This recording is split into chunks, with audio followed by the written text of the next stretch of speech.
There's a version of this industry that people like to believe in that if you just work hard, perfect your craft, and stay consistent, success will follow. But anyone who's actually lived inside of a bakery knows it's just not that simple. The industry is demanding, it's evolving, and in moments of real disruption, it doesn't just test your skills, it tests your leadership. Today's conversation is about what happens when you're asked to lead in one of those moments. Martin Barnett, Executive Director of the Baking Association of Canada, didn't step into a stable role. He stepped into uncertainty.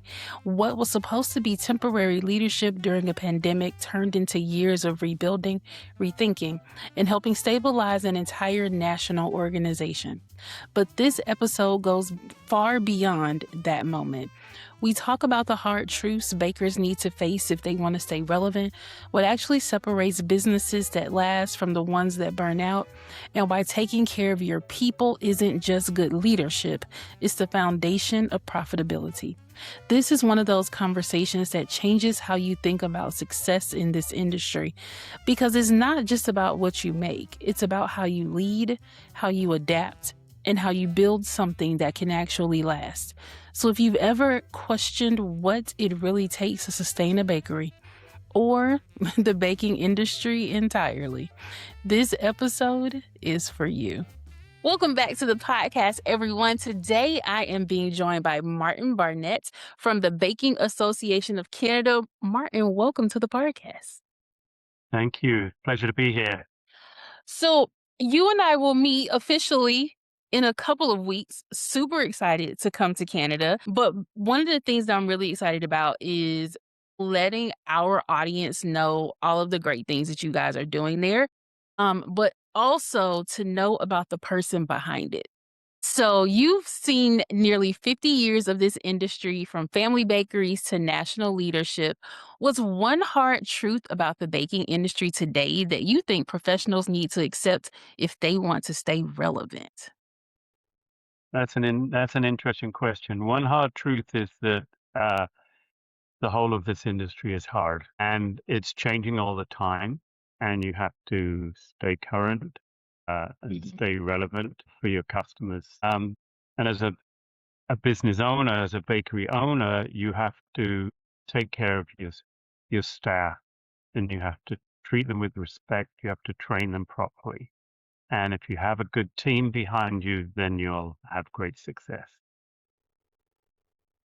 If you don't take care of those things and you let the stress pile up, it can affect everything from a falling cake to a loaf of bread with terrible structure. Yes, I just got triggered. I thought about falling cakes. We used to have a saying that it's at the end of the day, it's just cake. However, it's a whole lot of other things that go into that cake. Once the stress creeps in, how are you going to manage to stay afloat even though it is just cake? We make magic with it. So I think that's a great one. You are currently at the Baking Association of Canada and you've been there since 2021. And this was supposed to be temporary, but you're still there. So let's talk about that. 5 years later, you are still at the Baking Association of Canada helping to stabilize things. So when you first came in, what did it look like and what were the decisions that you made? Let me just go back a little bit. Okay. So my role with the Baking Association was as a volunteer director. I was on the board of directors Okay. from about 2012 and a member since forever. And I represented British Columbia at the national level. And during COVID, like a lot of organizations, we went through a, a difficult time.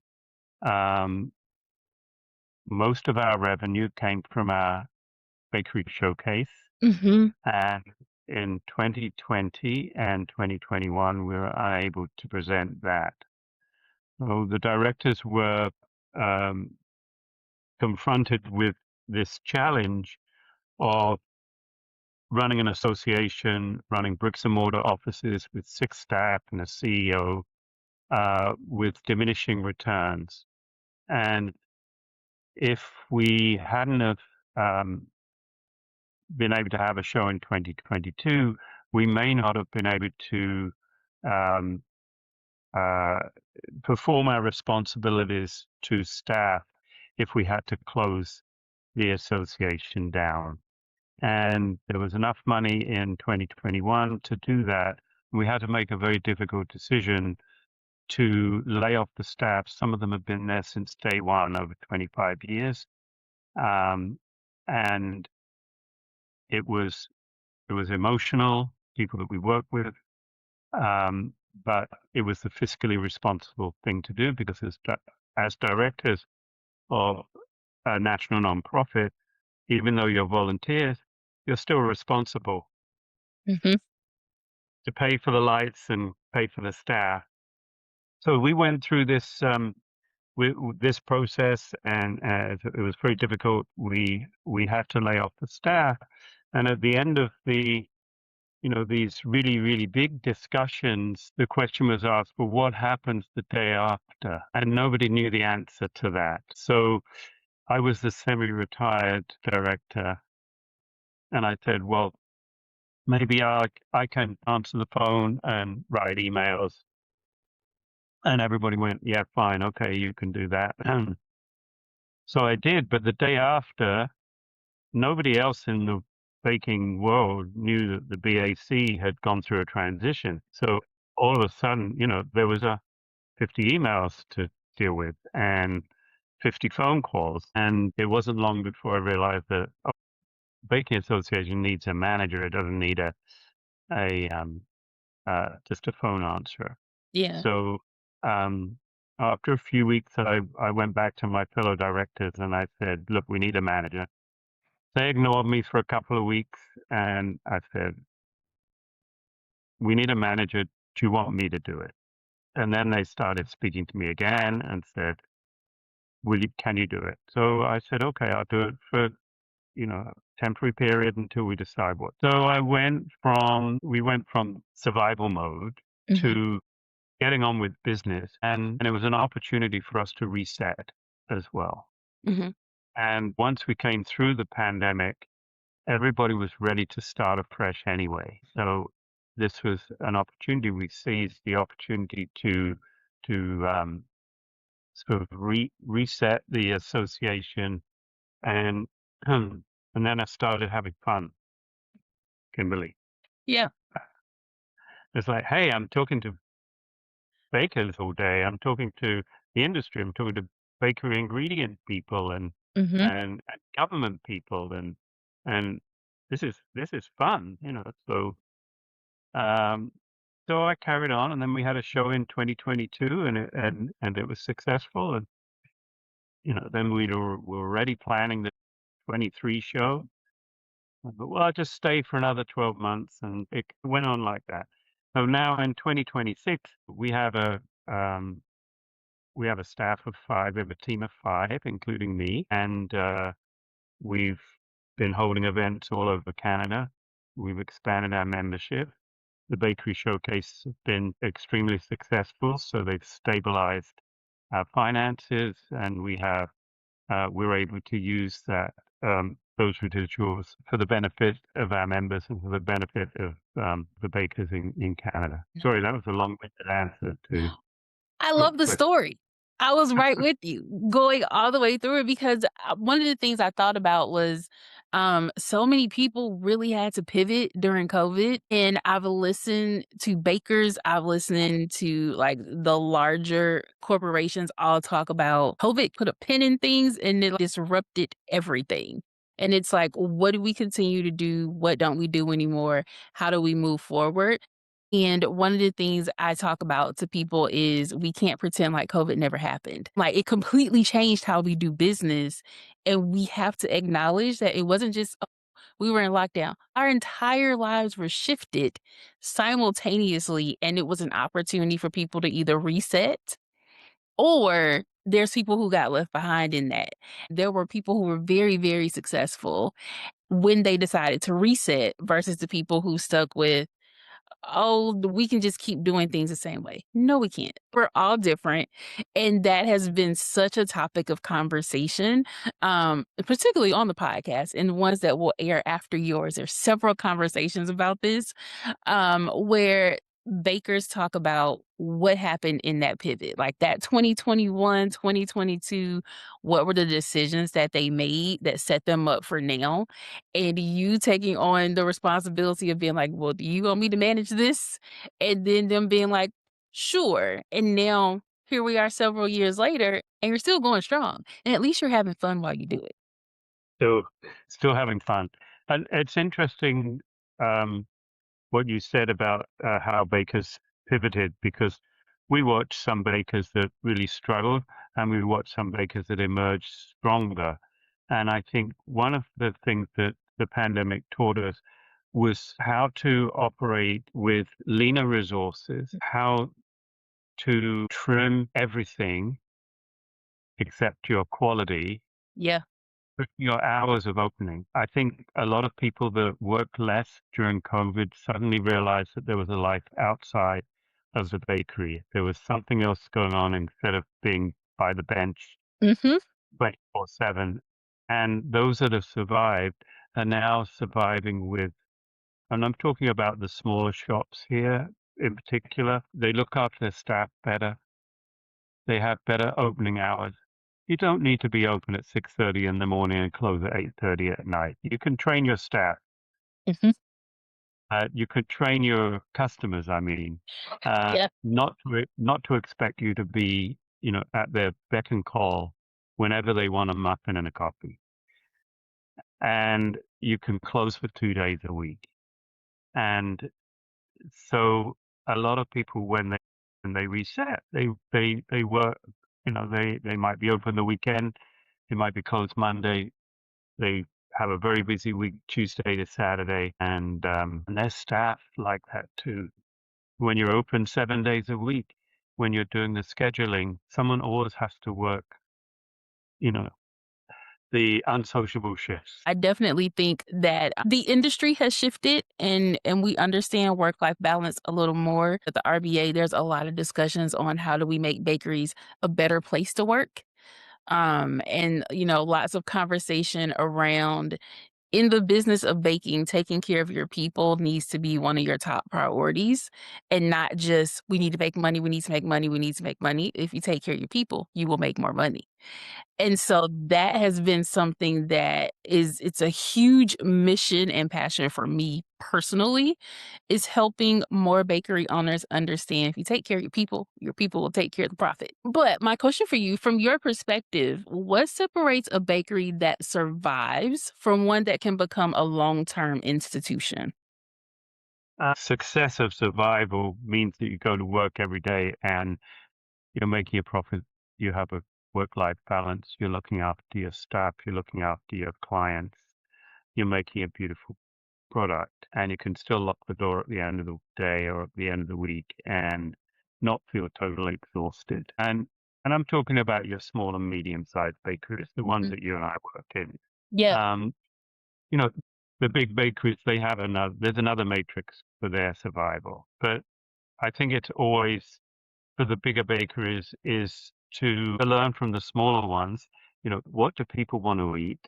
Yeah. What's trending right now? And give people what they want and understand, what the niche market is. Don't keep pumping out that same budget white and brown pantry bread and competing with the other big companies that's making that white and brown pantry bread and knocking pennies off of it because it's not sustainable. Right. So it's a longer discussion, Kimberly, and I But I love the way you described the way success could look. I don't think that when I ran my bakery, I ever thought about success being this full on work life balance. And there was life outside of it. Like that just was not a thought process for me in a pre-COVID world. Post-COVID world, absolutely. Absolutely. Like my personal life definitely informs how my business life shows up, but that's not what I was trained to do when I went to culinary school. yeah. I do take exception, though, that there are some very successful niche pastry shops that charge a very good price for their product, but they change their menu every week. Once I get into a routine, if I like a croissant, I want to come in and get that same croissant every week. I want to be in the same spot in your showcase. So if one week you say, "Oh, I'm not making croissants this week. I'm making, croissant, raspberry filled danishes," Mm. and they're still going to cost $6, $7 each, Mhm. because we're famous pastry chefs that are running this shop. It's your privilege to be allowed in to be our customer. Yes. I take exception to that. I think, we have to. We're not an elite uh, breed of people that are using our shops as a stage to show off our egos and the fanciest things we can make this week. Yeah. And I'd give you some examples, but I won't because people will know who I'm talking about. Okay, we don't want to get in trouble, Martin. But Kimberly, isn't this about feeding people? It's like nurturing families. This is what's important to me is that what we put on our shelves is made with the best ingredients by staff that we've looked after. It's made with good vibrations and not under stress. Mhm. People are getting paid well. They're looking after their families, and we can sell something that nurtures another family. For me, that's the definition of success in a bakery. So, Canada has a unique baking identity shaped by regional ingredients and cultural diversity. How do you think people can balance a unified national industry while still honoring the local and cultural distinctions? Well, I think everywhere, it doesn't have to be Canada, in the US too, you have your key lime pie comes from Florida, and Boston cream pie doesn't come from Boston. I know that. It's just the name. But we have our regional differences, but it's not that vast. You walk into a bakery anywhere in Canada, 90% of the products are going to be the same wherever you go in a general bakery. Mhm. Now, in Nanaimo, on Vancouver Island where I live, everybody, of course, sells Nanaimo bars. And I'm not sure if you're familiar with our Nanaimo bar No. history. What's the history? Well, the Nanaimo bar, it was a recipe that came from a church group in the 50s. They won a competition for this no-bake bar, and it has a coconut uh, cocoa crust with graham crumbs and then a custard icing using bird's custard, and it has a ganache on top. So they needed to come up with a name. They were from Nanaimo. They called it the Nanaimo bar. You can buy them in New York now. So, that's an example of, I can promote Nanaimo bars because that's where I'm from. Other things that are regional, especially in Quebec, are like sugar pie, products with maple syrup. Mm. But there isn't like one area, one culture dominate at all. I think that you find in Quebec and in Montreal, especially in Toronto, bakers are very influenced by what's going on in Europe now. Mm. Now, you can go to a bakery in Montreal, and it's the same as walking into a bakery in Paris, Oh, nice. and beautiful stuff. And I think that influence emanates right across the country. Everybody wants to up their game a little bit. But when you look at culturally what happened, how the baking evolved in Canada and the US, um, it evolved from especially the European immigrants that came, and Mhm. they brought their German baking and their Dutch baking and their French baking and their Italian baking. And so all of those are now part of the baking vernacular, if you like, in Yeah. Canada.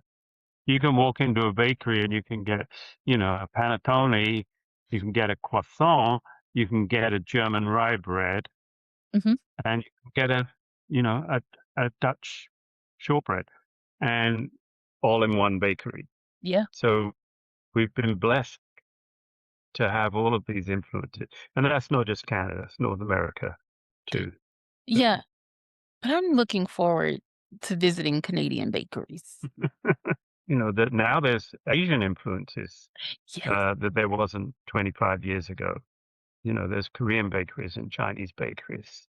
It's a Y- completely different line of product. So, Yes, which I'm super excited about. Like our next podcast after yours will be an owner of an Asian bakery. And we talk about all of those flavors and how it's like become a place to go in her area because it is so different. And it gives people an opportunity to try something different. And then people get mad because they sell out. And she's like, I'm sorry. We told you it was going to be delicious. But I love that, like, when people begin to look at themselves and their own cultures and what is authentic to them and being able to share that with people through food. I mean, I feel like that's why we all get into the industry anyway, is to share what we love with other people.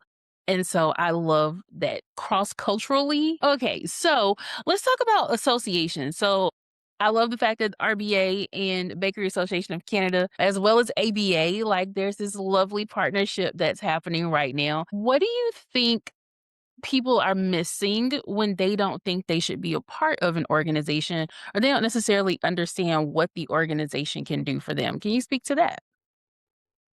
yes, and it worries me every day why I have to persuade people that being a member of an organization, a professional organization, is mandatory Mm, for you to be recognized as a professional by your peers and by your customers. In France, in Germany, you cannot open a bakery unless you've got a diploma and a license that says you can do that. And here in North America, anybody can open a bakery. You have your grandmother's cupcake recipe, I'll open a bakery. I said that without judgment, and I hope. yep. Nope. There was no judgment. None. But anybody can hang out the shingle and say, "Oh, I'm now a bakery." Yeah. And I think that we have an opportunity. I mean, with RBA, you have the certified master baker. I Mhm. mean, what better credential can you hang out in your bakery? Behind the counter, I'm a certified master baker. Somebody that knows what's doing. Somebody that's not gonna, you know, give me crappy products or Right. poison me. And Yep. I think that, if any other trade, you would have a license. You wouldn't go to a dental hygienist if he or she didn't have a certificate on the wall saying they were a member of the Dental Hygienists of America or the Dental Hygienists of Yep. Canada. You wouldn't go there, That's right? Because you wouldn't trust them with. exactly. And I think that it's the same with bakers is that they should have a credential. I think that uh, the ABA, RBA, and Baking Association Canada, we should push people to get credentialed, Yeah. be recognized by their professional association.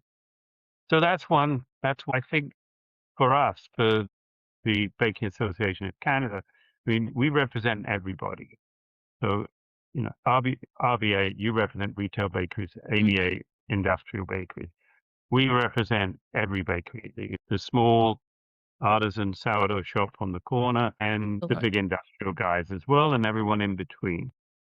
But every day, our team, the Association Canada, every day we get up and work for the whole sector. Mhm. Doesn't matter if you're a member or not, we are working for you. Yeah. So if you if you can't see that, if you don't understand that, um, then why are you in business? You're there because people before you have done all the work to make it possible for you to open a shop Mhm. or open a plant, and so we're invisible in a lot of ways.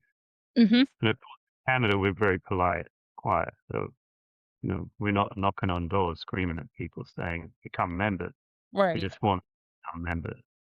Um, yeah, and when you think about it, to become a member, it's a few loaves of bread a year. A few loaves of bread a That's a year. lot. What? It's not much. For the big guys, it's a few loaves of bread a day. Mhm. For the really big guys, it's part of your shrinkage. It's not significant. We're not talking about hundreds of thousands of dollars to be a member of the association, but it's a principle, Mhm. and I think that's where as a an administrator of a non-profit association that relies on its members, that's my job to make people understand the principle. It's not what you can get. You know, sure, you can get a discount on a point of sale system. You can get a discount on insurance. Sure, you know, that's um, y y you know, I may even pay for your membership, some of that stuff. But it's that camaraderie, that networking, that identification with your peers that's important. Hey, I'm a member of the Bakery Association of Canada. It means something. It does. And I was a member, you know, when I had my own bakeries and I complained all the time about what benefits am I getting for being a member. But I was still a member. I still paid my dues, you know. Mhm. Well, hopefully, more people will join more associations, very specifically in the baking industry, because people ask a lot of questions around, like, like, what am I getting? Well, you're getting a lot when you're a part of an association, but you're also getting community that you don't necessarily have. And I feel like entrepreneurs are kind of missing that piece. It's like, yeah, you can build your business in a silo. Well, what if you could just pick up the phone and call somebody else going through the same thing? Like, we don't have to suffer as entrepreneurs when there's access to other people who can help you through it. And if I've seen nothing else being at the RBA for the last 2 years, it is absolutely that the community people find within one another changes how they show up in business. I think you can hold your head a little bit higher if you're a member of the RBA, a member of the BAC or the ABA. You can hold your head a little bit higher when you talk about your business, when you talk to your customers. And you must have members too that call you up. They have a problem. Yeah. Yes. You're going to help them. And we do, And and we do. We will go to the ends of the earth for people to uh, help them. uh, and people don't realize that. They get in trouble. They call up a lawyer. You know, the next thing they know, you know, they've been billed $2,500 for a 45-minute conversation, while their accountant, Yep. you know, and they can call us up and you up and say, "Can you give me some advice?" And we'll help them ask the right question. And to the right people. Yeah, And I yeah. think that's definitely the beauty of it. I've definitely seen us, like, reach out to General Mills, and General Mills will go in and answer the person's question, and they're like, I've been trying to get this resolved for a month. And we're like, we got it resolved in 12 hours. There's a benefit to being a part of associations. We've chatted a lot about your career. You have done a lot with mentorship and education. What does effective mentorship look like in today's industry? And what do you think we can do better? Do we have another hour and a half to talk about? I know we could be here all day. I- Do you want to talk about formal education that's available to train bakers in Canada? When I trained for my provincial instructor's diploma, when I was thinking that I would switch over and go into teaching, I still had my own bakery, and I go and do my course at the weekend. And we did one weekend of, you know, how to teach to different people. And when I went back to work on Monday morning, I had a new hire, and I was very much the type of owner that, you know what you're doing, that's great, get on with it. Mhm. Jump in the deep end, you know, we'll figure things out. But this new hire, he I put him to make some muffins, and I gave him the recipe, and he was just standing next to the mixing machine. And I went, "Oh, what have I done? I had the wrong person here, you know, a disaster, you know." So I went back to him, walked back across the room and said, what's up? And he said, um, well, can you give me a little bit more instruction? And I said, oh yeah, just the formula's in order, and this is the machine. It's a big 80-quart Hunt English mixer, you know. And I thought that was enough, you know, to get him going, because that's the way I learned. Oh yeah, here's a recipe, here's a machine. I'll figure it out, you know. I walked away, I came back, and he's still standing there. And then the light went on, and I went, I have to explain exactly how to do this because that's the way he learns. He's not going to learn the same as me. We're different people.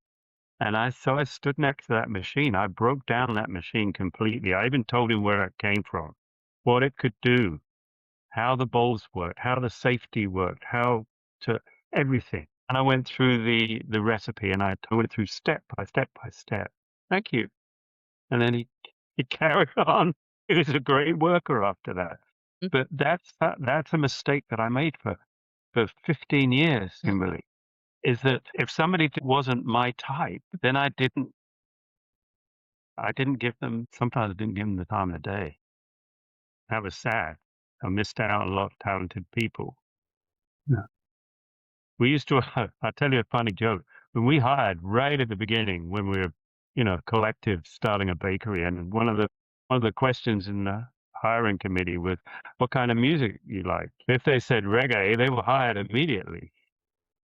I would work there too. That was more important than, "Hey, can you bake?" Yes. It's good vibes only, Martin. Uh, I would work there. It sounds like a dream. I mean, but also teach me. But yes, to the reggae. So, I mean, that we were young and naive then. Mhm. So really important that you have really good training and onboarding. Um, and if I went back now and did it all over again, I mean, AI, look how easy that is now to make all your systems easy to understand when you're onboarding. And onboarding is particularly difficult when you're the operator. You have to stop what you're doing. You're an integral part of the production machine, and all of a sudden you have to stop to train somebody. Yeah. And you want them to get on board as quickly as possible so you can go back and do your part for the team. So let's invest in that time to develop systems and onboarding and training. And then your young person that had their problem, they wouldn't have that problem. Nope, they wouldn't. And I just met her, just kinda in passing, and I was like, "Wow, this does not sound like a great place to work." However, the entire industry isn't like that, I promise. We're working really, really hard to teach people to not be like that. And I love that you brought up AI and how people can use that to help them in that process. Like if you're not the person that can break things down, you can literally just put it into AI and tell it create a SOP. And then you have one for the people on your team that learn differently than you do. And I'm sure there's a YouTube video that will teach people how to do everything. So Yeah. even taking the time to just give them the resources that they need to have. So if we're looking towards the future, looking 5 to 10 years ahead, what do you think the baking industry is going to look like in Canada? And who do you think will be positioned to win in the future versus the ones who won't? Well, I think that um, you have to be innovative. You have to read your customers. Um, you have to be on top of trends, and those trends change very quickly these days, much quicker than 20, 30 years ago. Yeah. I personally believe that um, that in-store bakeries will be in decline unless they start baking from scratch. I think people are already realizing that the products that are coming out of in-store bakeries, although really convenient, um, you know, they are not the best. They can be improved. And so that my message is to in-store bakeries is train real bakers to produce real food from scratch in your grocery stores. Yeah. And it's not rocket science. And don't use your bakery as a loss leader in grocery stores. Use it as a destination. People will definitely show up if they know there's care put into the product. I think for the smaller bakeries is don't be too niche. Look at the neighborhoods where you live in and make baked goods that that neighborhood wants. Mhm. There's a theory that 300 families can support one bakery. Wow.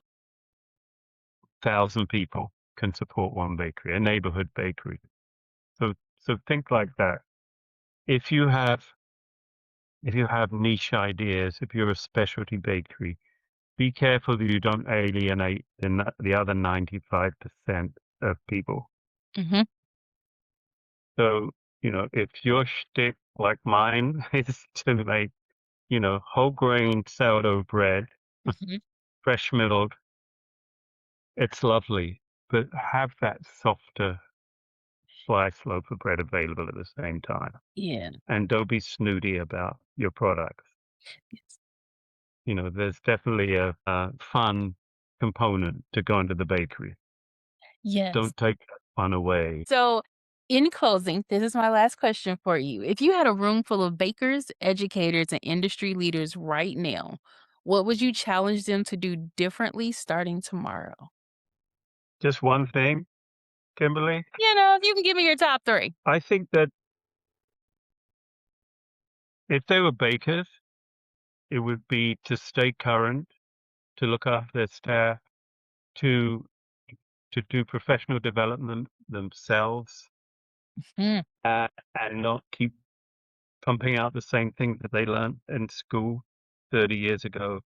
So invest in professional development, invest in training, uh, for the staff, invest in making the workplace a better workplace, keep current, celebrate this wonderful wheat that we grow both in Canada and in the US, and push back against those that say wheat is bad for you and gluten's bad for you. And that's not saying that some people really do have a problem with it.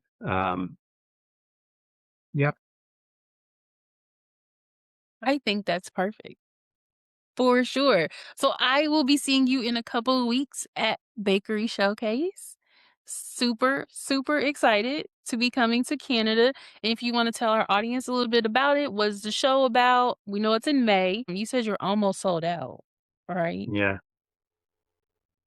We're almost sold out of booths, of Okay, exhibitors, nice. but there's still room for everyone to For come and more people. attend. Hey, Yeah, yeah. well, So people that are coming, what's it about? it's 2 days of educational events, demonstrations, panel discussions. One of them's going to be with the famous RBA. Yes, we'll Uh, be there. Looking forward to that.